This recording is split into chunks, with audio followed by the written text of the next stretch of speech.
بسم اللہ الرحمن الرحیم۔ آج کل ہم سوشل میڈیا پر شور کوٹ کے ایک صحافی ہیں جن کا نام چودھری محمد آصف تگا ہے، جو بہت حق گو بے باک ہیں اور شور کوٹ کے ظلم کے خلاف ڈٹ کر کھڑے ہیں اور مظلوموں کے ساتھ شانہ بشانہ ہے، اور ان کی آوازوں کو، مظلوموں کی آوازوں کو اعلیٰ حکام تک پہنچا رہے ہیں اور حق بات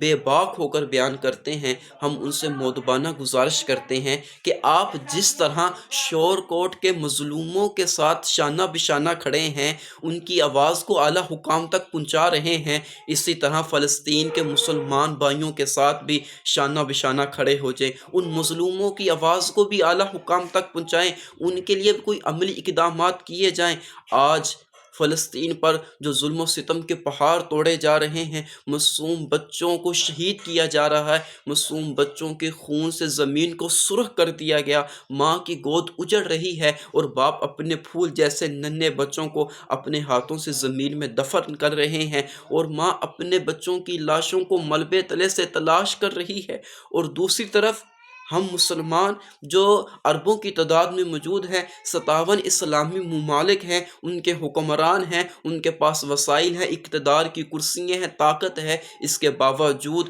سبھی بے بسی کی، بے حسی کی تصویر نظر آتے ہیں۔ کوئی ان کے لیے عملی اقدامات نہیں کیا جا رہا۔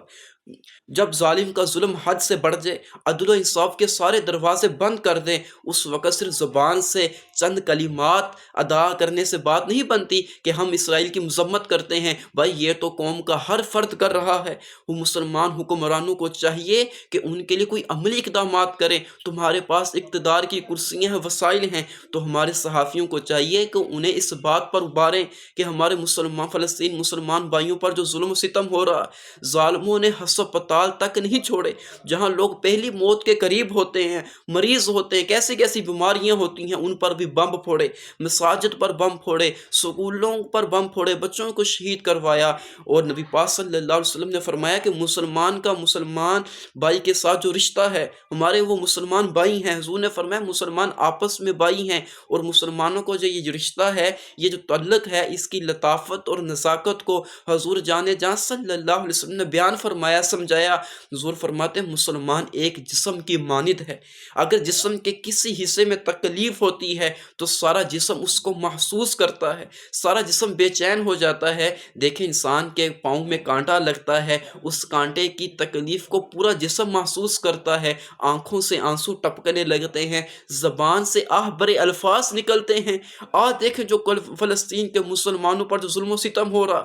اب تو یہودیوں نے مسجد اقصی پر قبضہ کر لیا ہے، اور وہاں غیر شرعی رسومات کر رہے ہیں، ناچ رہے ہیں، رقص کر رہے ہیں، خوشیاں منا رہے ہیں، جو مسلمانوں کا قبلہ اول ہے، جہاں ہمارے پیارے آقا صلی اللہ علیہ وآلہ وسلم نے تمام انبیاء کی موجودگی میں امامت فرمائی، تم انبیاء کرام کا جو مسکن رہا ہے، آج ان یہودیوں نے اس پر قبضہ کر لیا، اور تمام مسلمان صرف بے بسی کی تصویر نظر آ رہے ہیں، سارے مسلمانوں کا جنازہ نکل گیا۔ تو ہمارے صحافیوں کو چاہیے کہ ہمارے حکمرانوں کو ابھاریں، انہیں جہاد کے لیے تیار کریں۔ ہمارے پیارے آقا صلی اللہ علیہ وآلہ وسلم نے جہاد کو پسند کیا اور جہاد کرنے کی ترغیب دلائی، اس کی فضیلت بیان کی۔ حضور خود رحمت للعالمین ہونے کے باوجود حضور فرماتے ہیں اللہ کی قسم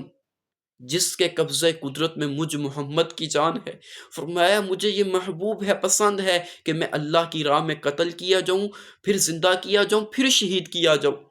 پھر اللہ کی راہ میں شہید